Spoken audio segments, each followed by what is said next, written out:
So recently we just did a simple eye. Now we are going to move on to something a little more complex. This isn't the best explanation on how to do this, so that's why I'm having a video.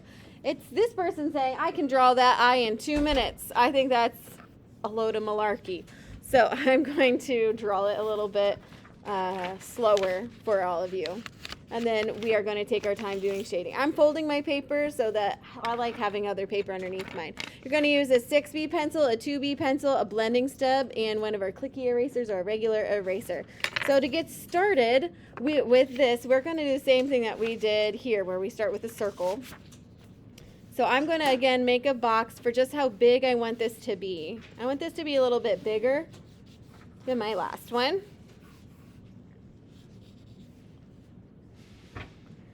And then those of you who need circles to trace, they're around the room, you just have to ask. So I'm going to start off with drawing my iris shape.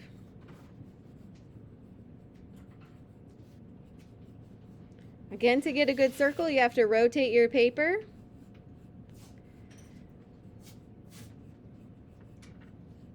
So you can see if your circle looks flat or bad or anything.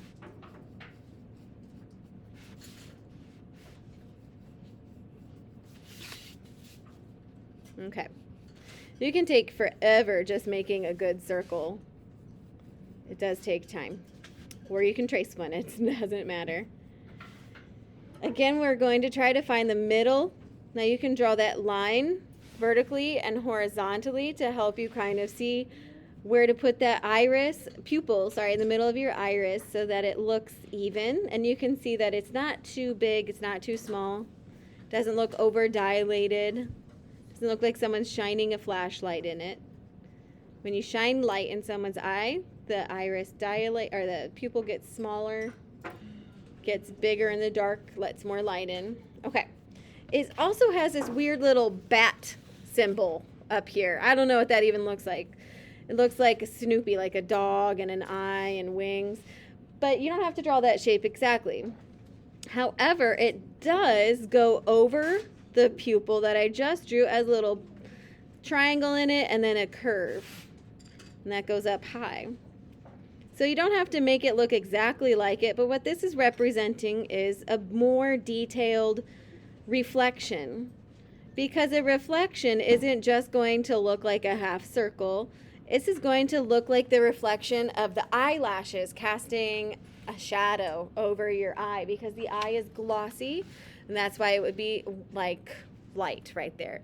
As you can see, this eyelid goes over the iris. Before, when we drew this, our eyelid went like right on top of it. It didn't cross over it. So now when we start our eyelid, we're going to make an arch that crosses over the iris. As you can see, I'm cutting off that circle. Starting off with this is a really good way to begin the eye, to see how far that eyelid needs to come down. I'm also then looking forward to the left side first to see how far away is this spacing of the iris to the next part of my eyeball. What I'm doing right now is a little pencil trick. I'm using my thumb to see where the edge of the iris is and the tip of my pencil to show me the spacing for the beginning of my tear duct. And so I'm just going to tip my pencil down, and that gives me the proper spacing. That's one of my cheating tricks, so we don't have to use the grid method. Not really cheating, it's just a really good technique. And then I'm going to draw the rest of that line. As we can see, the bottom of the iris is not completely visible either. It does get cut off. It looks flat right there. So I'm going to start off in the middle, and then the bottom eyelid does curve up just a little bit. It's not completely flat. It has a dip right here, and it connects to my tear duct. Then it wraps up and around. It's not flat. You see how my curve is starting to turn upwards? And if I were to draw a line from the bottom of the iris, a straight line, it goes to that corner. So I'm going to do that here. I can see that my bottom eyelid needs to go to this line that I did, so it makes it pointy. And I'm also going to check the spacing from the side of my iris to the corner of the eye. It looks like I need to make mine bigger. There's a big difference between them, and that's how I get this perfection. Just a little bit bigger. I need to make it come out farther. And again, my eyeball is not pointy on the edges. It's rounded because it's wrapping around the skull. All right, I'm going to also erase the top part of my iris and the bottom part. I'm going to erase any of the extra lines that I have so I don't confuse you in the future. Hi. So that's how we start off. Appreciate you. Hey, promise you got a letter.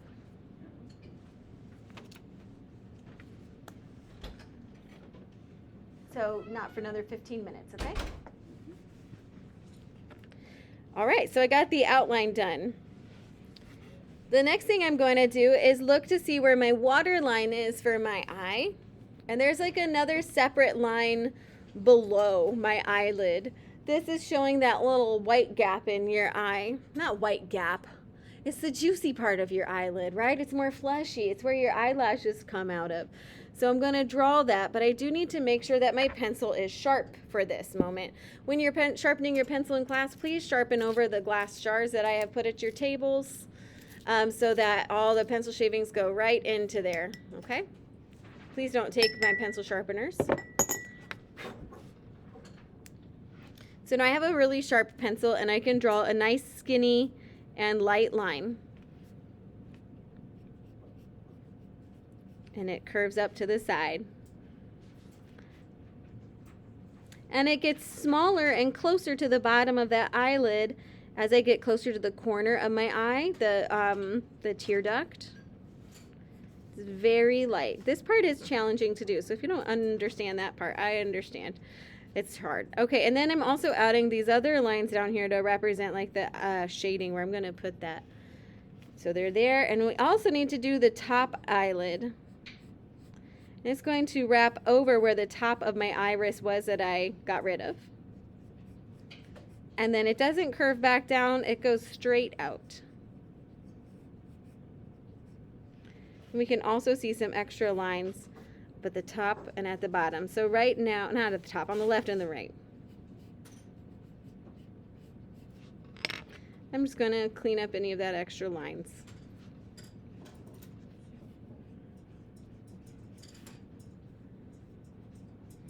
That's what this little nice eraser is for. It's for getting in little details. You can, of course, use your regular pink eraser to get those. What do you need? What colors do I need to use to make tan? You're going to use like the yellow ochre and white and a little bit of cadmium red or the brighter red. I don't have cadmium red. Here, you can use mine. Actually, not the cadmium, the crimson, okay? So yellow ochre and crimson and white, okay? Let's see it. Oh, that's really nice. Good job. Now you can watch the shading for this part, and then you can follow along, okay? So I always draw that stuff before I add the eyelashes. Now my trick for you all is we're going to add the eyelashes last. You could, I guess, mark them out generally where they would go, but I'm going to be doing a lot of blending over these. So my eyelashes are just going to disappear. So that's why I'm not really committed to drawing all of them right now, because I am going to smear over them and they're just going to get really messy. So I'm not going to be too committed to getting them all perfect on here right now. But they're there. There's another little line right here for that other part of the eyelid. It's okay if I've moved too fast. You can always go back and watch this, or I will come around and help you. I do have to erase this inside part of the pupil. And if your eye doesn't look just like mine, I'm okay with that. We're just practicing sizing and getting our proportions right. And using this trick with the pencil for the tip of the pencil where your thumb is to get the sizes right, exactly like the picture. That's what I'm trying to do. I'm trying to make mine exactly the same size. All right, now we're going to start doing this shading. This is the harder part. That's why I had you guys get a blending stub. Blending stub, just rolled up paper, and if yours is ever too dirty, we can get a kneaded eraser. We can clean it like this. Or you can clean it, I usually do sandpaper or something, or you can just get a regular eraser. Okay, so this would take me a really long time, and I know my video is not going to last that long, but to do the shading in here, I'm going to zoom out. I like to start in the eyelids. The eyelids, I'm using a 2B pencil. I'm going to darken that top of the eyelid. What? Maybe pink. You have to add a little bit more white to it. And then maybe burnt sienna. Come here. Come get this one when you're ready. Okay, good. All right, so I also see that there is some light shading. This is why I told you not to worry too much about the eyelashes, is I'm going to be adding some shading right on top of those lines that I just drew. Oh my God, thank you. Thanks, Lucy. All right, so I'm adding some shading between the top eyelid and that other line I added above it, just by using my pencil in circular motions to add that shading in there. Then I'm going to use my blending stub and really round that out, smooth it out. So I can kind of still see where my eyelashes are. They're lightly there, but they're not like really important right now.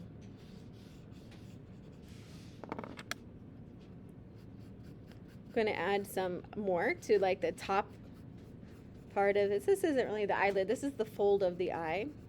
I'm going to put some shading in here. And it gets lighter in the middle where the eye is being stretched and rounded. I don't think this is working still. Keep trying. You're doing a good job. There you go. Well, you are trying to blend a lot of paint together right now. And that's why. So if you take a little bit of it out and put it into smaller mixing wells, you'll have a better time. One trick with my blending stub is I like to scribble with my 2B or 6B pencil on the side. And then if yours is new, like it's still white, then you can rub it inside of this and get it nice and dirty. So it's picking up all that graphite off on the side. So now I can add in shading without adding any pencil marks into my paper, and I'm able to get like the nice neutral gray for a lot of my flesh tones. So scribble something off to the side, and then you're able to create a lot of like middle tones. Of course, I'll probably need to add more shading to this, but that's like always been my go-to trick, is not having pencil marks on here just by using the little blending stub, by smearing that around. But it has to have graphite dust on it. And then we're leaving some of that white to make it look glossy in the eye.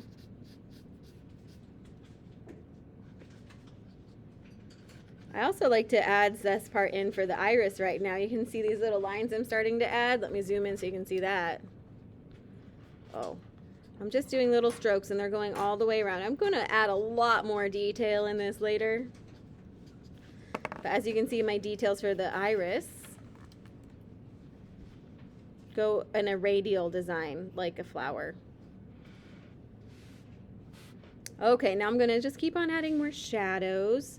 I think I'm almost at the part where I can add a 6B pencil. I'm going to save that to the end. I'm going to try to save it. If we go too dark too quickly, we won't be able to erase it. So now that I smeared and blended things, I need to go back and define those edges that I just completely lost and blended over. And I'm going to fade that out as well. So I had to define my edge and add more value to this part of the upper right side of my eyelid. You see I outlined it, and now I'm shading that another layer of graphite into the area that I blended so it'd be darker and more defined. So it's all about getting those edges blended and having good contrast. I'm going to go back and blend that in too. So you're going to be drawing anybody that you want for when we draw our faces. All right? You draw my girlfriend? Mm-hmm. You can draw anybody, but let me tell you the curse, Caleb, as I'm drawing this. When you draw somebody that you're in a relationship with in high school, relationships come and go, right? All that stuff happens. And I've had students who draw their significant other, and they get a quarter of the way done with the project, and then guess what? They break up and they refuse to finish the project. And so that's why I usually say, can you please not draw your significant other? Because like, I'm not a relationship counselor, and you know, like that's awkward. So it's usually what I call, it's a curse. If you start drawing your significant other, you're going to end up breaking up. It's just a fact. I've seen it happen a million times. I've only had one student prove me wrong, but like, yeah. You want me to prove you wrong? Yes. Bye, Miss Bill. Bye. So I'm adding some darker shade. I am going to use my 6B pencil for this because if we look at that picture that I'm copying, girl, look at that value. That is some dark shading. So I'm just going to like push down hard because I know that's a dark value, so I trust myself. I can push that hard.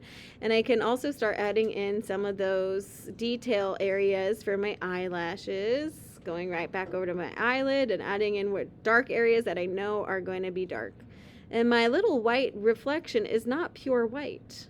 It does have some more detail into it, some more light values, but I'm not going to spend too much time right there yet.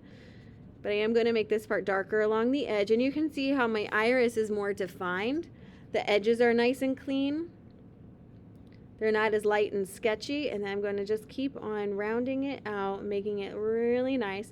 I'm starting to add in some of the little details in the iris. So if you can't see this or follow along, this is a challenge. Irises are hard. I just drew a little triangle coming off of the side bottom part of my iris. I'm going to draw some more long lines too in here. The more randomized you can make this, the more realistic it's going to look. But they all do need to be pointing right towards the middle. It kind of looks like a bike spoke. Wait, who rides bikes in here actually? Still anybody? You know what I mean by tire spokes? They look round like this. They all go to the middle. So all of the points of your iris should be going directly to that middle line. They should all be pointing at it. As you can see, they all go to the vanishing point in the middle of the eye. 1 point perspective. We did that a while ago. In a way, that's what we're doing now. So if you do have lines, the lines do need to be blended in, and they also need to be pointed at that little section. So I'm going to go ahead and outline my iris. I'm going to fill it in.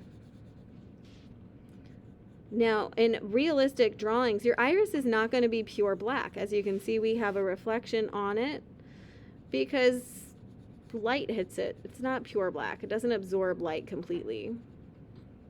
It reflects it because it's shiny and glossy. So I'm not going to fill it in solid black. I just don't want to do that right now. I don't want to set that precedent that you guys fill in pupils pure black. You don't. It's okay if you did already. And now I can see I have some more darkness along the sides, and I'm just making little wiggle scribbles. Like, this is what I mean by a wiggle scribble. I'm wiggling and I'm scribbling, but also they have like direction to it. That's a really hard and confusing one to do. I'm sorry if I'm not explaining that well. Wiggle, scribble, and those ones are pointing down. Some lines are long.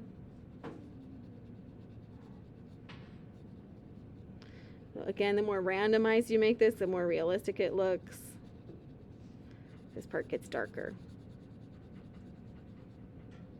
Sometimes when I draw people's eyes, I spend way too long on the iris, and then I just get devastated if I notice that my eye looks lopsided all of a sudden. I have to redo everything. So for this one, you don't have to get too committed, but I don't want you to just wing it. I want you to practice getting some of these. Now I am going to draw really light lines that are all going to the middle of my pupil. I'm going to push down hard where I know it needs to be pushed down. I'm going to draw a few lines coming through to make it look like their eyelashes are reflecting in there. And it's dark along the bottom. Okay, finish my eye, I think. You just started. Not finished.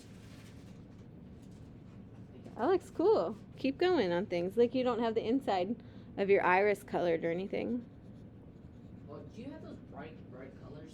You know I do. They're underneath the sink. All right, I'm going to use that blending step, and I'm going to smear things together. I'm not pushing down too hard. I don't want to break it. But also when I'm blending down here in the iris, I'm blending using those lines that are going towards the middle of my iris. And the bottles? What about the bottles? Am I in the right drawer? Yep. Yeah.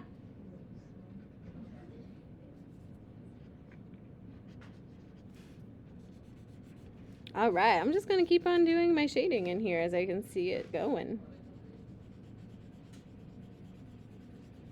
Just doing some circular blending with my blending stub down at the bottom of my eye.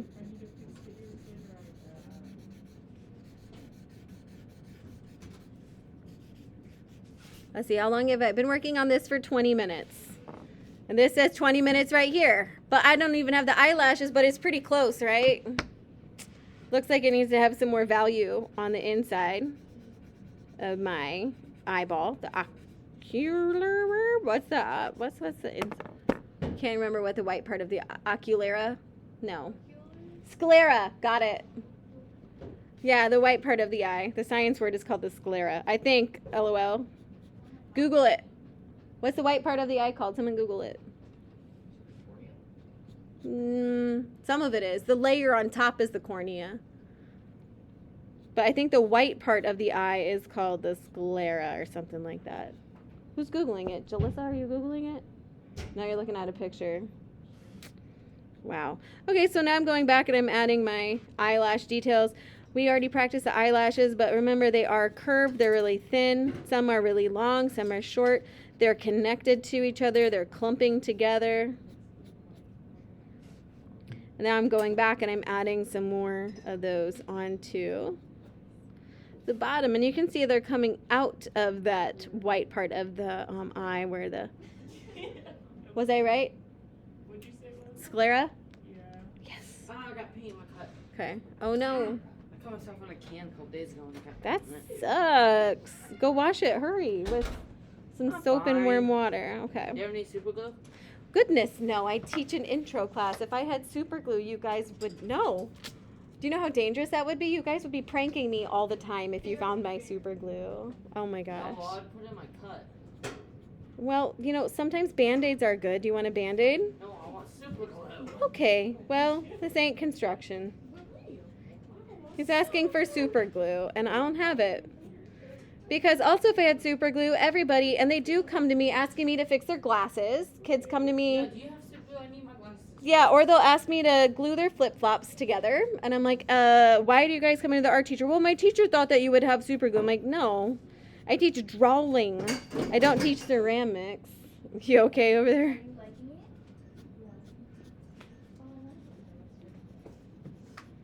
So there are just a few eyelashes on the left side here. They're shorter, and as you can see, they're curved in a different direction. And I'm just adding in the darkness where I see it and pushing in my shadows a little bit more. Don't go as dark as it is down here. That really turned out too dark in the way I printed it off. So let's stay at this one. We're going to try to match the value tones in the middle of the eye. Now also with this clicky eraser, we can always add extra highlights. We can use it as a drawing tool as it lightly erases and creates little line details in the part. So if you go too dark, that's okay. We can always lighten it up with a couple different techniques that we have. So I think I'm just about done, and it has taken me a long flipping time, but I'm proud of my work, and I'm just going to add in extra contours, extra details along the edge. Look at this little tiny line that I added at the bottom of my white part of the eye, the sclera. Okay, I'm done. And I blended that in. Just adding extra bits of shading so that it looks more realistic. So I don't leave anything undefined. Oh my goodness. I don't know what he's singing, but.